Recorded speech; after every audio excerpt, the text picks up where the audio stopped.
Kanya. At ang awit ng pagsamba para lang sa Kanya.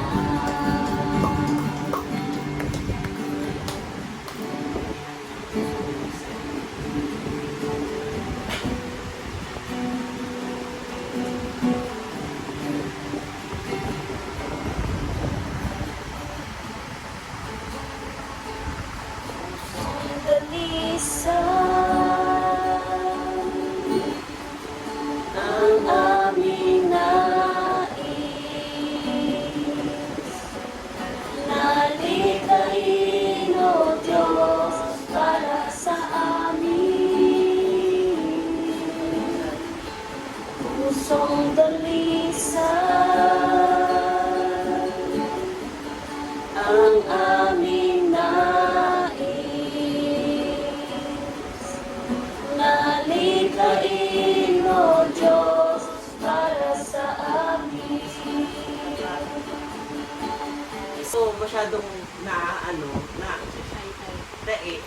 dahil ako nababother ka mga kung ano matataramon nila. Pero ano akong araw kaya, dati igo akong araw kaya na sabi ko, wala baka i-judge nila ko, daw kung anong taramon ko, baka may masabi sila. Pero mo nito, ano kung pakibado ta ka, gusto nung may pakiaram. Sabi ka yan, ano karam pa yan? And pag nagtataram ako, kung ano talaga tong like, kunyari, kung ano lang itong masasabi ko, yun yung masasabi ko. Very good. Kasi magtuman. Ako nan, ako man, ang hapag ba kay ang biyaya? Ang matatanggap sa pagsunod ni Lord. Ano mga biyayang natanggap? Buhay. Kasi kung dahil mo kita tinawan ni Lord yung buhay, dito siya patuloy na sa sunod. Kaya na tinato sa buhay ni Lord, na once ka nagsunod. Dahil mo,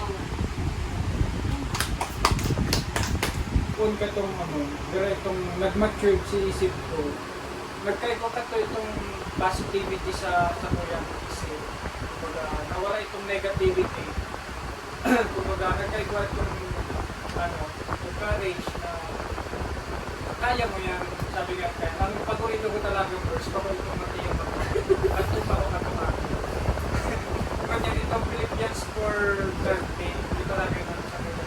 Pinanghawakan na kaya kung iguon sa pagkakita ni Lord, lalo na sa ministry niya, din sa ko sa sports ko, kung mag-encourage talaga, magdadara ka sa tago, madali yung kang panahon.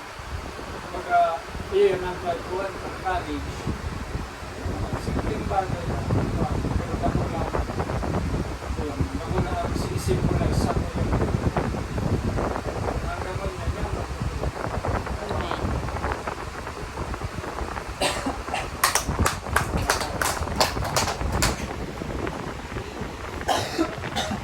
Panakingit na explain the issue.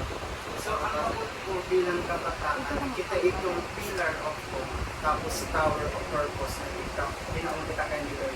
Itong magiging pillar of hope, kita ang magiging pag-asa mo yan. Tapos kita magkakaubang purpose para sa bilisang mundo. Sa itong vision na aram ko tapos man kita may ginawa sa consider itong vision. Kain mo na. I-order ko na. Diba, gabos man sa to, tinaon kita ni Lord yung vision. So, ang hapot ko, ito bang vision na pinahiling sa imo ni Lord, nagiging mo daw. Una, yun na to si pinag-aagyan. Ang hapot ko, yun na ba yan vision? Yun na ba yan talaga yung vision na hinigin mo na nagahalikan sa iyo? Kasi si vision na tinawag ni Daniel is to glorify God. So sa hiling mo, itong vision na tiglalakaran mo naman, nag-glorify mo ba sa iyo? Ano itong tiglalakaran mo? Kasi ang tao may vision niya daw sa pagdilim, daw sa side. So ang tinutukoy kong vision, itong nag-glorify sa iyo.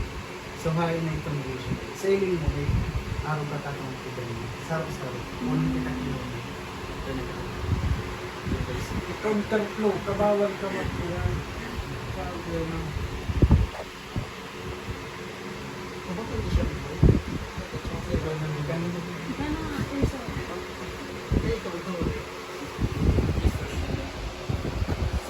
Irrigation man po daan ang ulaan ni Kuya.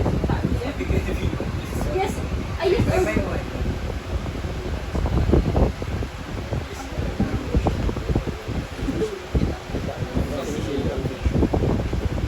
Gamit ang buhay ko. Saka inisaro pa sa sports ko. Ganun. Since na nagiging trainer ako, nagiging coach din lang. Saro man duman sa vision ko na every time na may training, every time na may session running, inot si Lord ang mapuntang papring ako yun. Kumbaga ako itong mga tikturong ko, grabe sila maglarawan, dito ko kami pinagpapigay ng Kristo. Grabe ang mga tinda muso, para mga makabal. Kumbaga, ngunya, nababawasan ito dahil sa lagyan. Kasi pagkawat na para mo ba, kaya mga napahag ka itong talent ko sa sports. Pag lang ni sports lang pala na enjoyment. Kundi nag-glorify ko si Lord sa pagitan sa kanyang buhay. Ngayon, president ng ko sa organization ko sa Kalabanga. Kasi nahiling maninda na itong nahiling maninda sa kuya itong pagka-leadership ng ako. Tayo to, mga kaya, kumbaga, sa vision man ni Lord, ayan ang padagustang inaaral. Kasi dahil ka man yan aral, kaya aral ko pa. Sa pagining pagpadagos sa pag-serpilate. Ay, ano ba pala? Salamat sa pagkakap. May bayad ka po yun. Pahabol pa po. May pahabol pa. Ito nga po pala ng yes or no, minsan maybe, naarmay ka ni busy man sa implementation, minsan mo ulit bagal, ako ka itong nag-aling tournament kung nag-aldaw si Kapagalan, ay naglimang aldaw si Kapagalan, si Kwarta nagtulong aldaw ka, unfair baga. So yan, minsan dahil talaga na gagampanan, ibo kita nga itong siya binyan niya isang na nag-ano kita, galon-alon. Magluwas yun na, binibigyan. Bakit kakangilip mo? Pagmahon Pag niya. naging kamukha yun ni Nonoy, Para baka maging kamukha ko yan. dahil lang maging kapilyo. Dahil logi sa mukha. Okay lang maging ano. Tingnan natin na confidence. Yung ano to, may time talaga na dahil kita gampanan sa mga titataw ni Lord. Yung mga yan ang Great Commission, sikapon ka na gampanan mo. Nobody's perfect. Kasi Lord, hindi ko padagos yung time. Relax na tayo pa. Sige, Maluglago pa. Hayad na ito sa ano.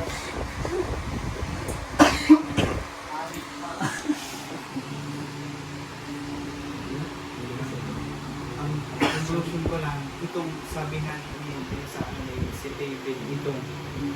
David, si Daniel, kaya niyang ma-interpret kung ano itong dream, vision na nahiling kang tao. So kita, di ba na-explain taman kung ano itong vision, kung ano itong purpose ta, pero na-realize ko lang, ako pala si Dihado, kasi ako lang itong feeling kong harayo sa Lord. Kasi para sa kuya, dahil sapat ang 75%, dahil sapat ang 99%. Kasi may point pa yan. So papapansin ta, ang kinaon nila yung salvation, perang person, 100. May sinabi ba 75, 50, 99, di ba mayok 100% si kinaon nila. So I hope na, I hope na gabos kita, magampanan ka itong purpose. Magampanan ka itong vision ta, mission ta sa mundo. Kasi aram ko, madali na mag-abot sa mundo. Kasi data, aram ko na rin maabot talaga si Lord. Kasi tighalin tulad si Lord sa isang magnanakaw.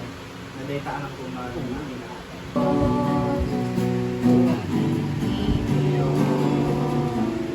Kailan pa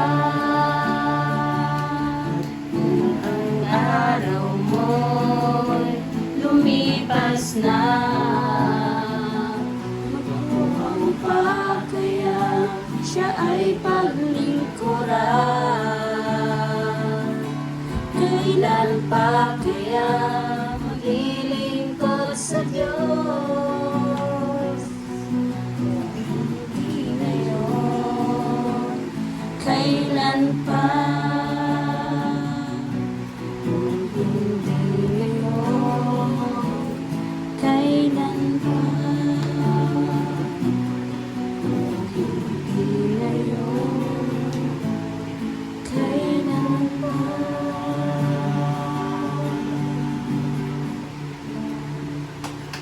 Dito, tuloy mo Lord na binigyan ng mga isa ng araw-araw ng Panginoon maging kasunod sa iyong nais Panginoon sa aming mga buhay. Binigyan mo Lord ang bawat tuloy mo Lord na gamitin patuloy mo.